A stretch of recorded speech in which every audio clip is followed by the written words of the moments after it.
자, 제1단원의 마지막 편, 마지막 한 단원만 하면 1단원 세무에 대한 기초 이론은 다 마무리 되겠습니다. 네 번째 단원의 주제는 기업회계와 세무회계입니다. 여러분은 이미 1학년 때부터 이제 회계라는 과목이, 사실 이제 중학교까지는 회계라는 과목이 정말 익숙치 않을 텐데, 어쨌든 생소한 과목인 회계라는 걸 1학년 때 이제 회계 원리 시간에 먼저 배웠죠. 우리가 1학년 때 배웠던 그런 회계 원리는 기본적으로 재무회계라고 보통 그럽니다. 이제 그 재무회계 또는 이제 기업회계라고도 보통 그러는데, 여기서 이 단원에서는 지금 재무회계라는 용어 대신 기업회계라고 그랬습니다. 기업 내부적으로 쓰는 회계라는 뜻인데, 그거와 세무회계에 대한 얘기를 지금 같이 비교 설명한 내용이 한 단원이 됐습니다. 그래서 이 단원에서는 지금 기업회계하고 세무회계의 의의를 비교해서 설명할 수 있고 어떤 차이점이 있는지를 제시할 수 있다. 이게 학습 목표가 되겠습니다. 동영상을 하나 보고 오겠습니다. 한번 읽어보고 듣고 오시죠.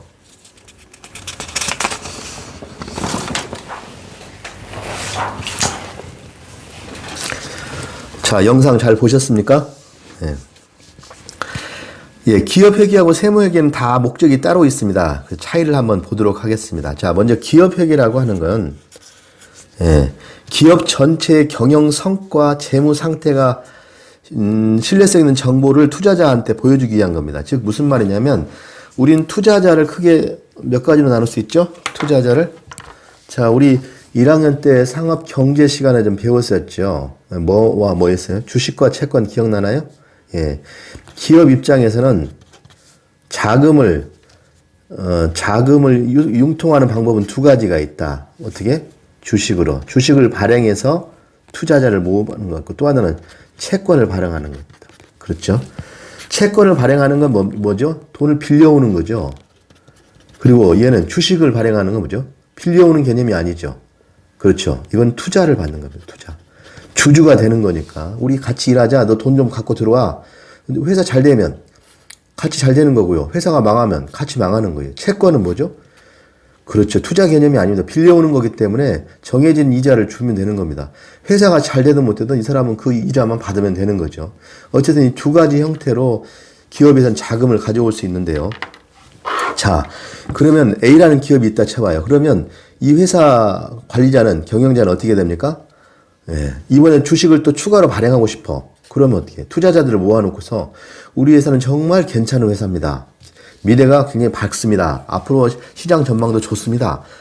뭐 이런 얘기를 해야 되지 않겠어요? 그때 이 투자자들을 모아놓고 우리 회사 이익은 어떻고 현재 재무 상태는 어떻습니다. 경영 성과는 어떻고 재무 상태를 설명을 하는 거죠. 투자 설명을 하는 겁니다. 마찬가지입니다. 채권자들한테도 돈을 좀 빌려주십시오. 우리 회사채를 발행할 테니까 좀 사주세요. 우리 회사는 워낙 튼튼하기 때문에 5년 후, 10년 후에 망할 일이 없습니다. 정해진 이자 충분히 드리고도 남습니다. 라는 얘기 해야 되지 않겠어요? 그때 쓰는 이 자료들, 이걸 우리는 이제 기업회계라고 그럽니다. 이 사람들한테 또는 정부한테도 외부 이용자한테 신뢰성 있는 정보를 주는 게 그 목적이 되겠습니다. 즉, 내부가 아니라 외부에 있는 투자자나 관련자들에게 신뢰성 있는 자료를 주기 위한 게 기업회계의 목적이 되겠습니다. 그래서 뒤에는 읽어보면 되겠고요. 자, 세무회계는 그와 반대로, 세무회계는 그거하고는 관련이 있는 게 아니라 글자가 세무가 붙었잖아요. 그럼 이번에는 고객이 누가 돼요? 그렇죠. 이번엔 세무당국입니다. 그렇죠. 세무당국에서는 세법에 따라서 세금을 걷어가야 되는 게 그 목적이거든요. 그래서 세무당국에 맞는 형태로 회계를 바라보는 겁니다. 경리팀 니네가 분석한 그 기업 회계는 나 알겠는데 그렇게 정리하면 안 되고 우리 기준으로 좀 손대야겠어? 이게 세무회계예요. 그 뒤에 나오겠습니다만 세무조정이라는 걸 해가지고 입금, 송금에 대해서 손을 보는 거 되겠어요. 그래서 약간의 기업회계와는 다르게 일단 고객도 틀리고요. 세무당국이기 때문에 과세당국하고 지금 얘기하는 거예요. 그것도 세금에 대해서. 그래서 니네가 계산한 거에서 조금 손을 보겠다. 그게 이제 방금 말한 입금 총액, 송금 총액을 차감하거나 더하거나 해가지고 금액을 바꾸는 겁니다. 그래서 여기서 이제 뒤에 나오겠습니다만 입금이나 송금이라는 개념은 우리가 기업에서 보통 수익과 비용이라고 하는 거죠. 기업 회계에서는 분명히 수익과 비용으로 해서 손익계산서를 뽑았을 거예요.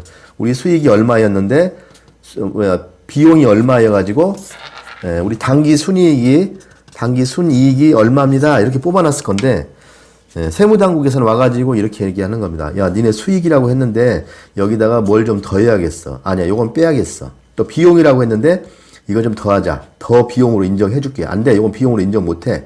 빼자.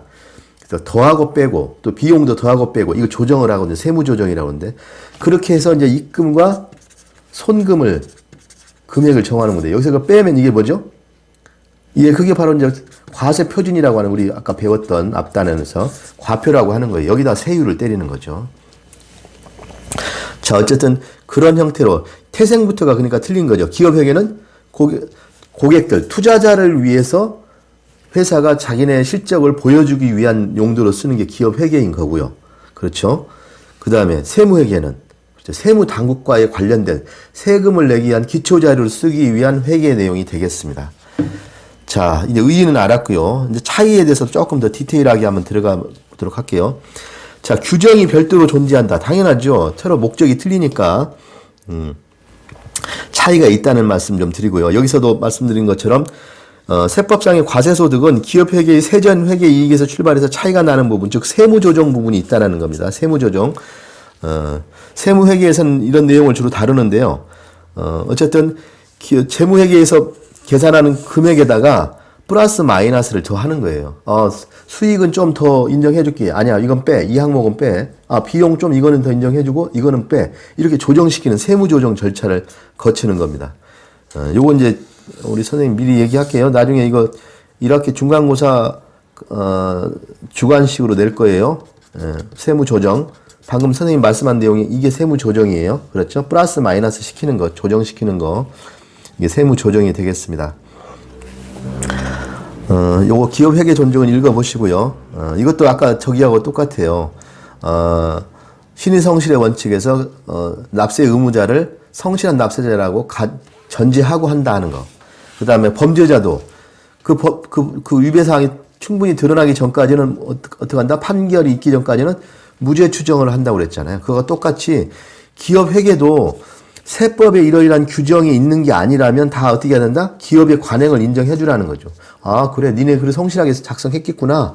그래, 그렇게 썼겠구나라고 인정해 주라는 겁니다. 그게 이제 기업회계 존중의 원칙이고요.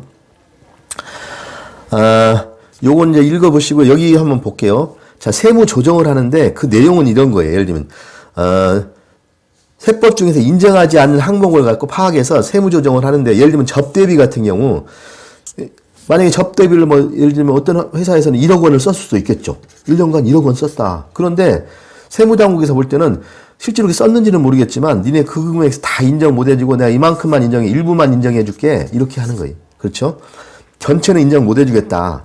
그래서 그 한도까지만 일정 한도에까지만 인정해 주겠다는 게 이제 이런 세무 조정의 금액이 되겠습니다.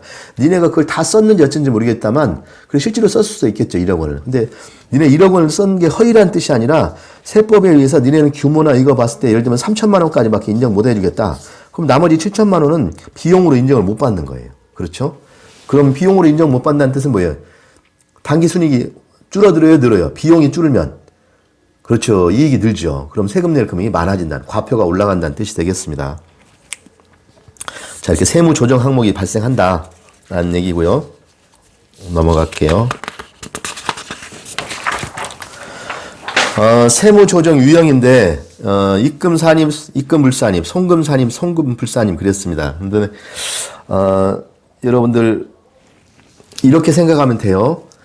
자, 경리과장 권영진이 있어요. 권영진 과장이 관리회계에서는 어떻게 하죠? 네, 우리 손익계산서 얘기할 때 올해 수익이 얼마입니다. 이렇게 하죠. 자, 우리 올 한 해 수익은 얼마고요? 거기서 비용이 얼마입니다. 그래서 당기 순이익이 얼마입니다. 라고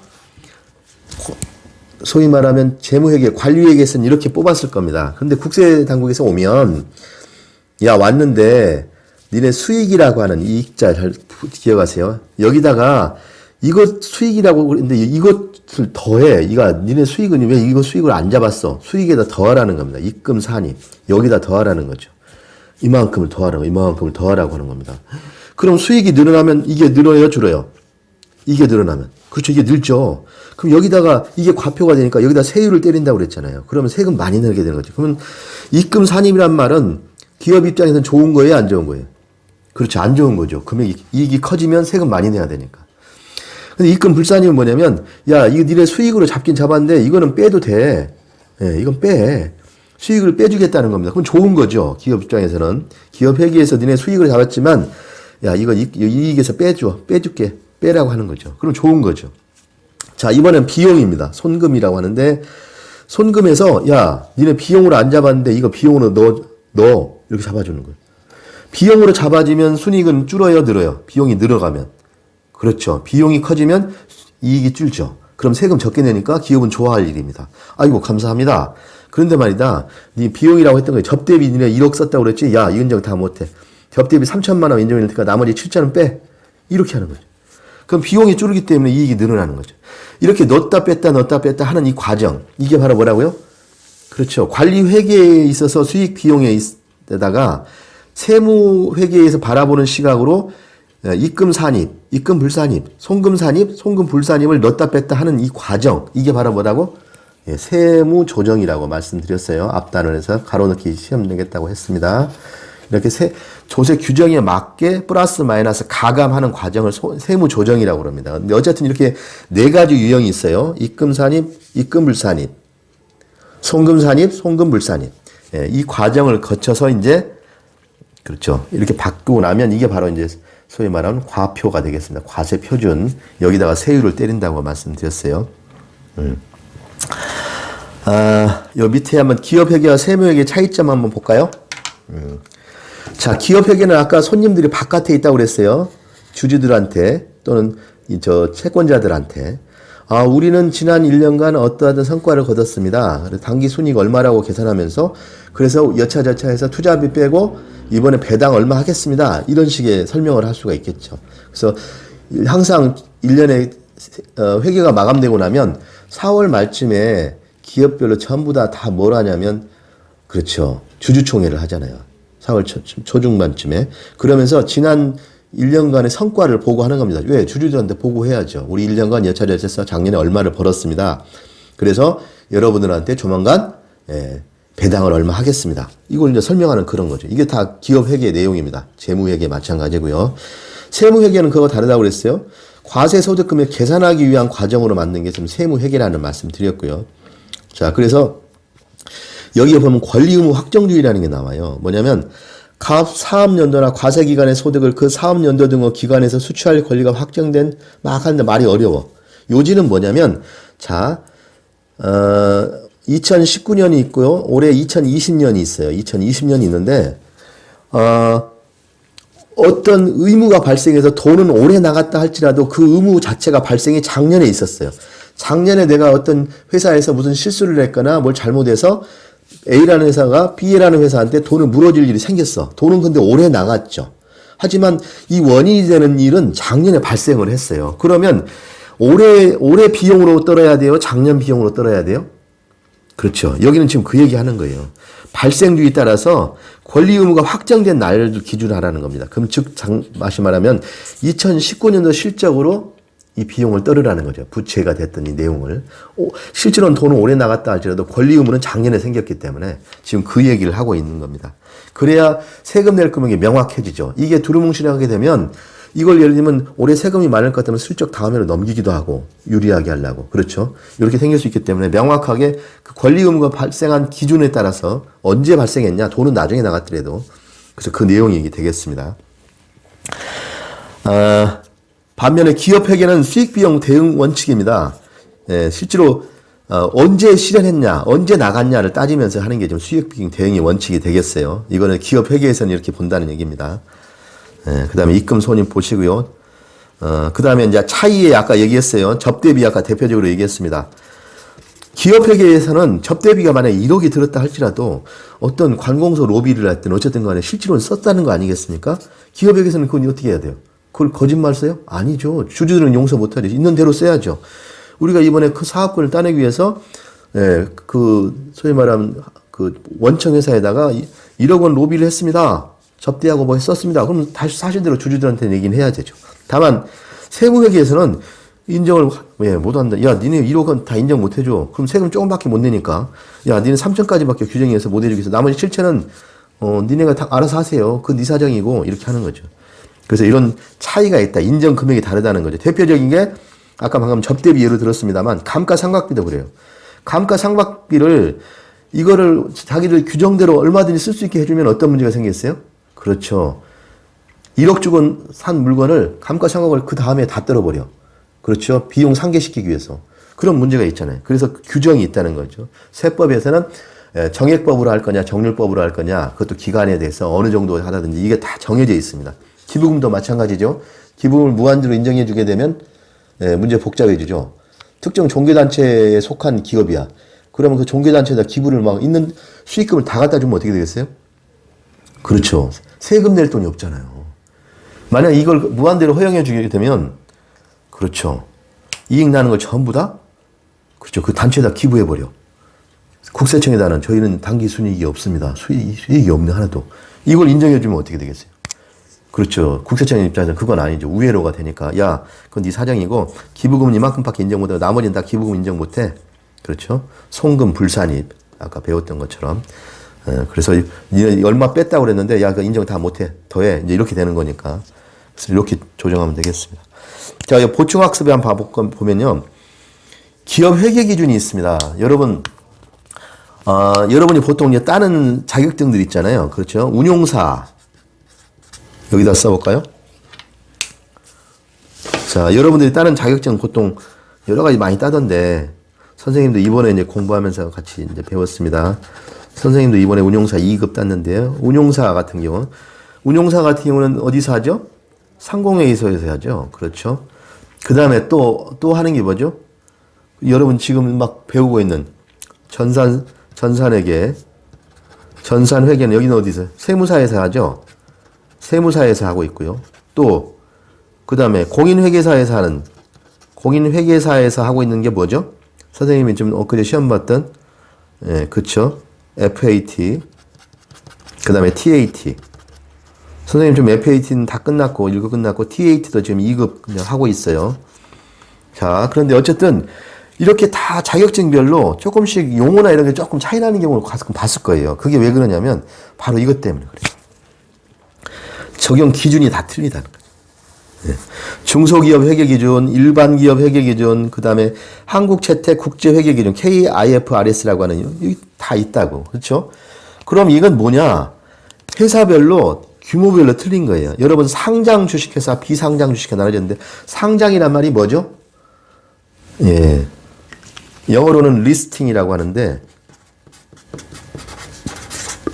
상장이란 말은 뭐죠? 그렇죠.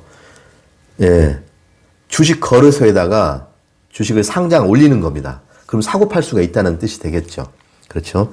이거 가을에 여러분들 후배하고 같이 우리 금융 100가지 100문제 내는 거 그때 내겠습니다. 작년에도 한번 냈었죠. 상장, 리스팅 뜻이 뭐냐고. 자, 이 상장하는 경우하고 비상장이 있어요. 그러면 상장 회사가 주로 대기업이죠. 이쪽은 좀 작은 데죠. 그렇죠. 소기업이죠. 작은 회사. 자, 소기업인데 대기업들 같은 경우는 외감법 적용을 받아요. 외감법이 뭐냐면 외감이라고 하는 건 글자 그대로 외부 감사예요. 즉 밖에 있는 기관에서 단체에서 가가지고 당신들 작년 거 서류 줘보세요 한번 보겠습니다 하고 감사를 받게 돼 있는 거예요. 왜? 장난칠까봐. 여기서 장난이라고 하는 어떤 뜻이에요? 이익을 비정상적으로 줄이거나 늘리거나 할 때를 대비해서 그런 거죠. 줄일 때는 어떨 때 줄이겠어요? 세금 같은 거 줄이려고 또는 비자금 같은 거 만들려고 우회로를 할 수도 있겠죠. 어떨 때는 또 늘리겠어요? 이익이 많은 것처럼 할 때는 어떨 때일까요? 그렇죠. 투자자들을 모을 때. 회사는 거의 쓰러져가는 껍데기인데 투자자들을 돈을 모아서 또 어떻게 해보려고 그때는 엄청 잘 나가는 회사처럼 보여야 되니까 이익을 막 키워 보이는 거죠. 그렇죠. 그러지 말라고 가서 이렇게 보는 겁니다. 그래서 외부에 있는 회계 감사인들이 들어가서 이제 보는 거죠. 요구를 하게 돼 있는 대상이 여기가 되겠습니다. 외관법 적용받는 회사는 KIFRS를 적용하게 돼 있고요. 그 다음에 상장하지 않았는데 중소기업 회계 기준을 적용할 수도 있고요. 외관법 적용을 안 받으면. 근데 외관법 적용을 받는다.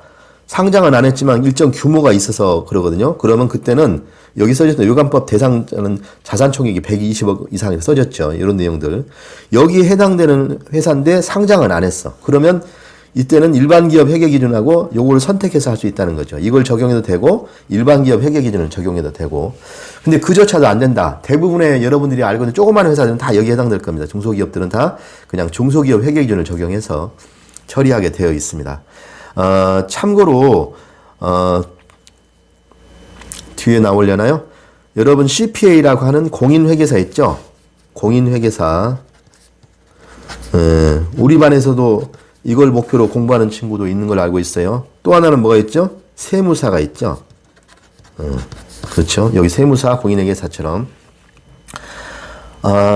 이제 선생님 경험상으로는 둘 다 자격증 따기가 쉽진 않은데요. 사실 난이도로 보면 여기가 더 높죠. 그렇죠. 그리고 공인회계사들한테 실수로 세무사님이세요라고 하면 굉장히 기분 나빠합니다. 왜냐하면 공인회계사나 세무사나 둘 다 그렇죠. 세금 관련한 일을 할 수도 있는데 중요한 건 여기 말하는 외감이라고 하는 거 있죠. 감사. 예, 외부기관에서 감사하는 역할은 얘는 할 수 있다 없다? 얘는 못하죠. 공인회계사는 할 수 있어요. 그렇죠. 그래서 공인회계사 CPA는 급이 한 급 높은 거예요. 그렇죠. 시험 문제도 더 어렵고 난이도가. 그래서 공인회계사한테 괜히 어설프게 세무사냐고 그러면 굉장히 기분 나빠합니다. 물론 세무사한테 공인회계사냐고 그러면 뭐 나빠하지는 않겠지만 어쨌든 이런 차이가 있다 하는 말씀을 드립니다.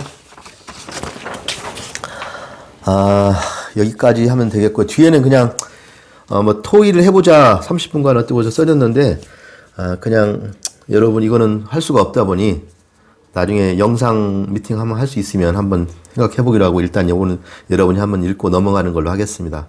마지막에 기업회계와 세무회계 관련 전문 직업 물어보는 게 있는데 방금 선생님이 얘기했죠. 그냥 굳이 얘기하면 방금 CPA 공인회계사라고 하는 사람이 기업회계의 대표적인 사람이겠죠. 네, 그렇죠. 그 다음에 이건 세무사는 세무회계 대표주자가 되겠습니다. 네, 서로 간에. 근데 요즘은 솔직히 세무사는 많이 힘들어요. 예, 그렇죠.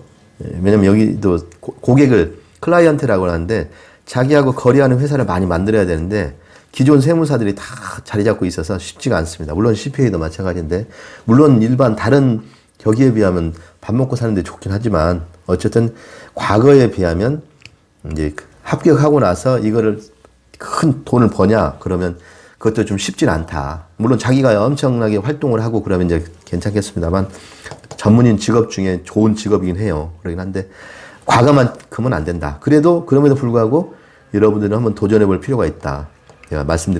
제가 그때 몇 가지 말씀드린 자격증 중에 하나가 CPA, 세무사 뭐 여러 가지 있겠죠. 그래서 이런 자격증 한번 도전해 보시라 하는 말씀 드리면서 이 단원의 과정을 마칠게요. 단원 정리가 있는데